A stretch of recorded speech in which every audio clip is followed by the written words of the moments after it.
Mama Odie is the fascinating woman of the bayou who lives in a boat in a tree, kisses her snake, falls asleep at random times, and can look into the past through a bathtub filled with gumbo. Her wisdom is deep and her lessons are pure, but I always wanted to understand her more. So to do that today, I'm going to dive in to attempt to explain throughout this video where she came from. And let me tell you, I think her story is much darker than I had originally ever considered. Hello, I'm Isaac from Wotso Videos, where we discuss fun topics for fun people. On my channel, I focus on spreading magic by examining Disney films, so if you are new here, consider subscribing.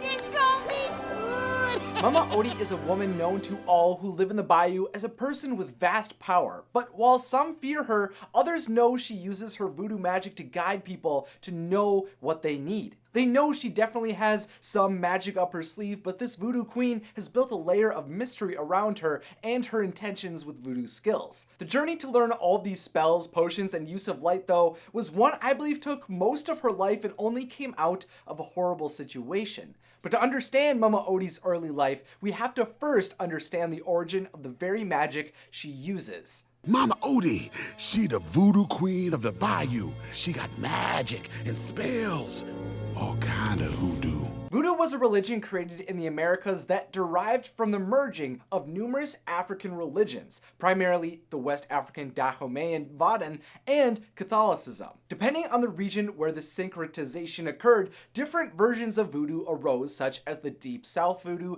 Haitian voodoo, and the version Mama Odie most likely uses, Louisiana voodoo. Under Louisiana voodoo, followers believe in a supreme creator known as Bondi who is distant from the world and humanity, but who can be contacted by certain individuals. To communicate with their god, voodoo practitioners utilize intermediaries known as Loa. These are entities like Dr. Facilier's friends from the other side.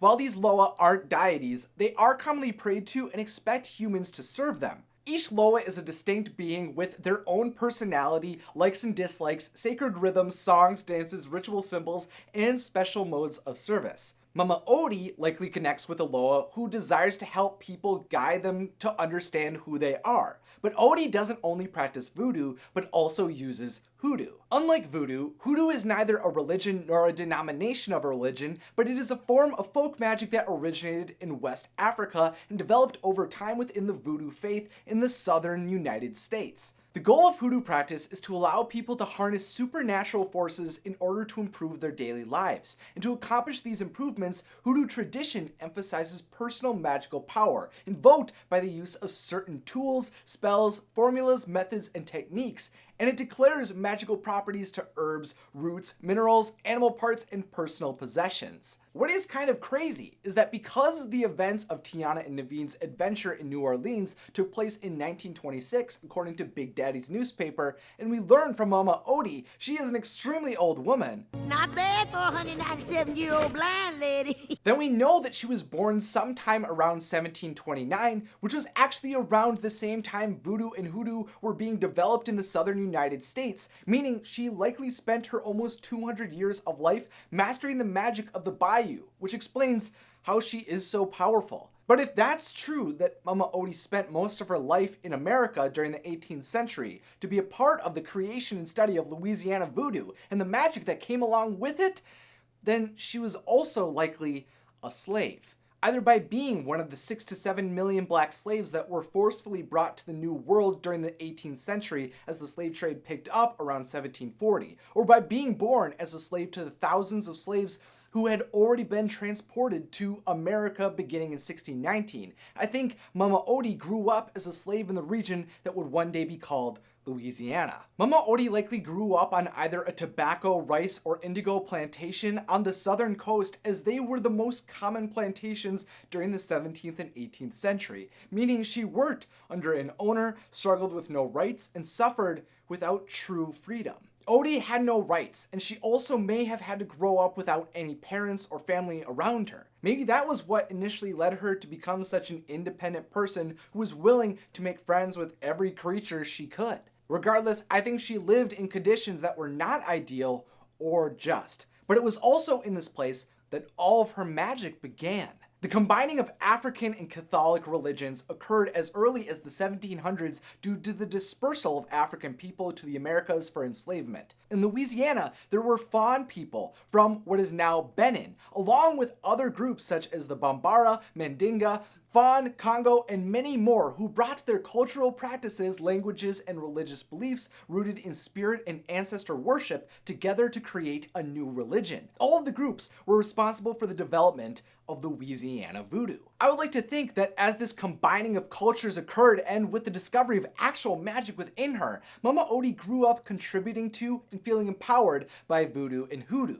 Of course, not to help herself, but to help others. And this was actually what occurred historically. According to a census of 1731 to 1732, the ratio of enslaved Africans to European settlers in the French colony that would one day be Louisiana was more than 2-to-1, allowing influencing figures like voodoo queens to exercise great powers in their communities. These women not only led their communities, but also had the power of leading many of the ceremonial meetings and ritual dances, drawing crowds of hundreds and thousands of people. Their power and influence were widespread and largely incontestable, recognized by journalists, judges, criminals, and citizens alike. These females of African and Creole descent emerged as powerful leaders in a society that upheld an oppressive slave regime. To help those in her community, I believe Mama Odie trained to understand her magic, engaged with the oppressed, and was one of the queens to rise during this time, whether she wanted to be or not.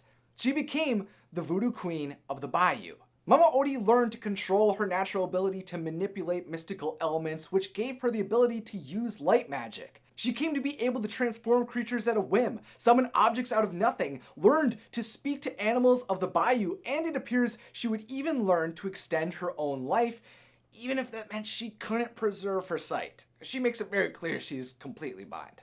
With her study of voodoo giving her purpose and excitement, I think Mama Odie finally began to explore who she was. Mama Odie seems to always be willing to be herself, say what she thinks, and behave in whatever way suits her. And although that type of behavior may not have always been acceptable in her situation, I'm sure she did her best to explore and become the goofy and eccentric person she became, which probably also allowed her to stick to the morals that she had set in place for herself. While Mama Odie became one of the most powerful individuals using voodoo and hoodoo, she was far more resistant of using it for others to provide them their desires, while other voodoo queens felt more comfortable with the idea. The queens typically made a living off of selling and administering amulets or gree-grees, charms, and magical powders, as well as spells that guaranteed to cure ailments, grant desires, and confound or destroy one's enemies. Among the 15 voodoo queens in neighborhoods scattered around the 19th century New Orleans, Mary Laveau was known as the voodoo queen and was said to be the most eminent and powerful of them all. Everyone would come to her for advice. Even politicians, lawyers, businessmen, wealthy planters all came to her to consult her wisdom before making an important financial or business-related decision. Once the news of her power spread, she dominated the other voodoo leaders of New Orleans, and that was fine by Mama Odie. Mama Odie didn't want fame or fortune or power. She just desired to sing, bring joy to people, preserve the rituals of her religion, and be a helping hand to those who needed her. More gumbo in the pot. We need a pressure. What you got? Her hoodoo and connection to the Loa was only meant to bring people to their destinies. As Mama Odie continued to grow older, she must have seen the rise of slavery to its peak, the civil war that strained the country she lived within, and saw the freeing of her people. But even after that all occurred, she just kept on doing her own thing. With her freedom, she set up shop deep in the bayou, inside a boat in a tree. She had everything she required. Mama Odie had her knickknacks, bottles, barrels, masks, nets, things, and a bathtub to make her gumbo in. Push up and look at the gumbo. Although she never had much, she also knew she never needed much, and it was more important to her to be happy and be herself than it was to go chasing luxuries and influence with her magic. She would rather just live her life with her friends of the bayou. Out here, she met friends like Juju the snake and Ray's family and just continued to be the best version of herself she could be. Even though her place wasn't that fancy, people kept coming to her for things they wanted. But after examining their lives through her visions, she would always give them only what they needed. She just wanted people to look deeper at themselves and figure out who they really were. People had to figure out for themselves what would actually make them happy. After almost 200 years of living, I think Mama Odie became a legend of the bayou after rising out of being a slave. I believe Odie contributed to the binding of cultures and religions when Voodoo and Hoodoo were created, and used her willingness to study these new creations and her natural abilities with them to become a powerful user of the mystical magic. With this magic, she not only felt she could become the person she desired to be, allowing her to feel comfortable expressing the funny, witty, and wacky sides to her, but she also came to use her magic only to assist individuals through their lives. While few would come to fear the power Mama Odie held, her wisdom and ability to work with Voodoo and Hoodoo allowed her to become an esteemed Voodoo Queen. But now I'd love to hear your thoughts. Do you think Mama Odie is a slave turned Voodoo Queen?